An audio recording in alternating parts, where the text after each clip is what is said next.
नमस्कार, मी मृणाल तुमचं सर्वांचं आपल्या यूट्यूब चॅनलमध्ये खूप खूप मनापासून स्वागत करत आहे। चला तर मग आज आपण पाहणार आहोत गणपती बाप्पासाठी नैवेद्य किंवा प्रसादासाठी आपण घरच्या घरी मावा बनवून त्यापासून आपण मोदक बनवणार आहोत। तर बघा, आपण बाजारातून जेव्हा मोदक आणतो ना तर ते दाताखाली असे चिवट लागतात, कारण की तो जो मावा असतो ना तो भेसळयुक्त असतो। म्हणून आपण घरच्या घरी क्रीमी आणि दाणेदार मावा कसा 10 मिनिटात होईल हे मोदक, तर आपण हा व्हिडिओ कुठेही स्किप न करता शेवटपर्यंत बघा। आपले झटपट असे 10 मिनिटात हे मावा मोदक रेडी झालेले आहेत।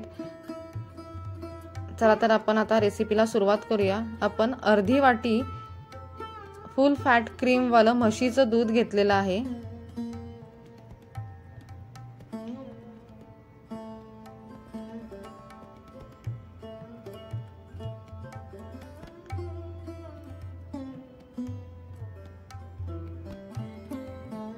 त्यानंतर आपण पाव वाटी दुधावरची साय घेतलेली आहे, ही आवर्जून आपल्याला घालायची आहे।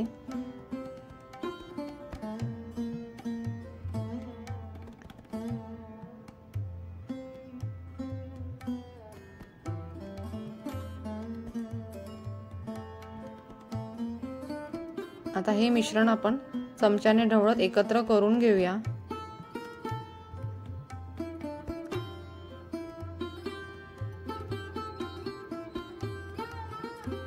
आता गॅसची फ्लेम ही मोठी ठेवून आपण त्यामध्ये आता हे दूध आटवून घ्यायचं आहे। बघा, अशा प्रकारे आपण आता दूध आटवून घेऊया।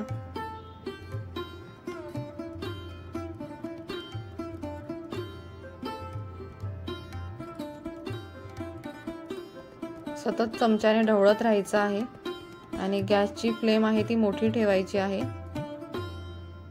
आणि आता आपण दूध आटवून घेऊया।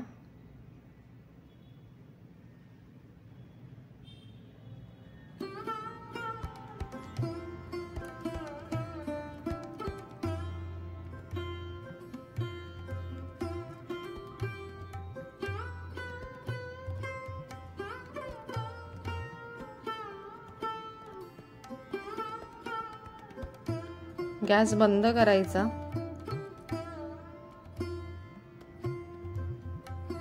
आणि त्यानंतरच आपण त्यामध्ये आता ही मिल्क पावडर टाकणार आहोत। 1 वाटी आपण मिल्क पावडर टाकणार आहोत त्यामध्ये।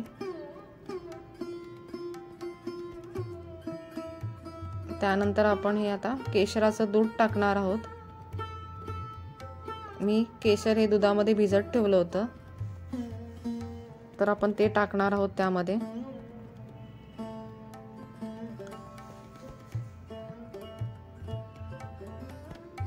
आता हे आपण गॅस कमी फ्लेम वरती ठेवायचा आहे, पूर्ण लो फ्लेम वरती आपल्याला गॅस ठेवायचा आहे आणि हे चमच्याने सतत ढवळत राहायचं आहे। तोपर्यंत ढवळायचं जोपर्यंत हे सगळं जे मिश्रण आहे ते कढईला सोडेल, तोपर्यंत आपल्याला ते चमच्याने ढवळत राहायचं आहे।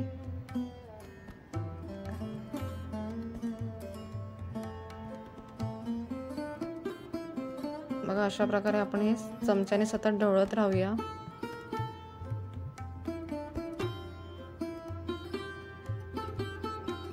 लो फ्लेम वरती आपल्याला हे करायचं आहे। गॅसची फ्लेम ही लोच ठेवायची आहे आणि सतत चमच्याने ढवळत राहायचं आहे।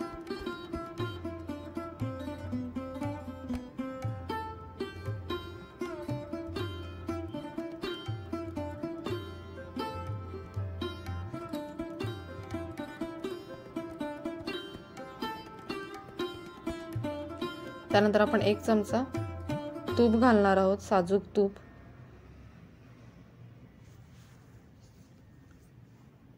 बघा, त्या मिश्रणाने कढईला कसं कढईपासून ते पूर्ण वेगळं झालेलं आहे। बघा, त्याचा असा गोळा तयार झालेला आहे।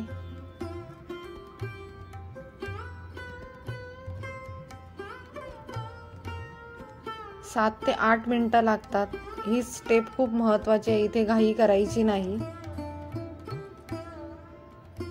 क्रीमी आणि जर दाणेदार आपल्याला जर मोदक पाहिजे असेल तर ही स्टेप खूप महत्त्वाची आहे।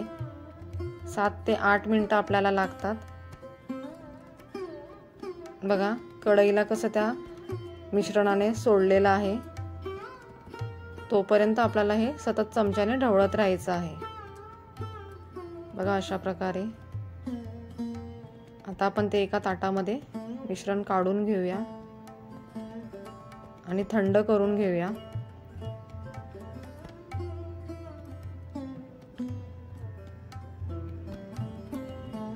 हे मिश्रण आता ताटामध्ये आपण पसरवून घेऊया।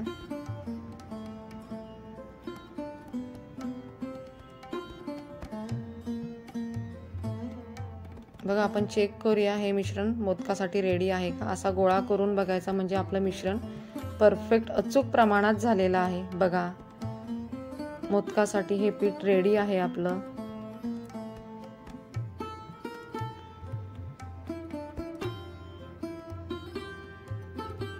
बघा क्रीमी आणि दाणेदार असे तोंडात विरघळण्यासारखे मोदक झाले, म्हणजे ते सारण झालेलं आहे मिश्रण।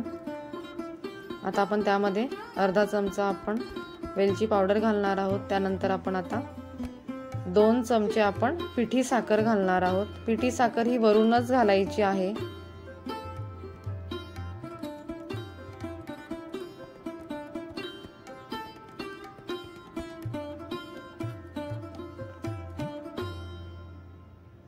मिश्रण थंड झाल्यानंतरच आपल्याला पिठी साखर ही वरून घालायची आहे आणि ते आता त्याच्याने एकत्र करून घेतलेला आहे। बघा गोळा रेडी केलेला आहे आपण।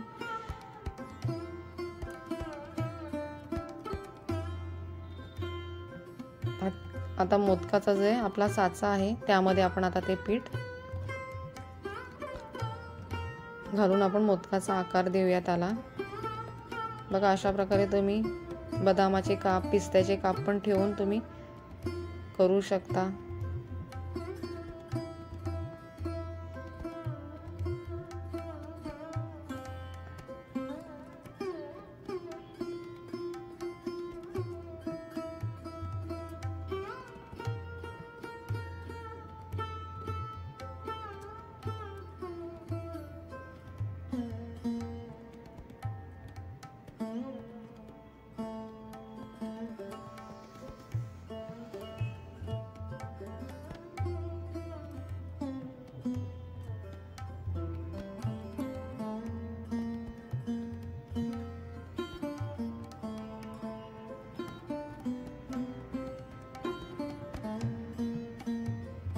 बघा आपला पहिला मोदक रेडी आहे।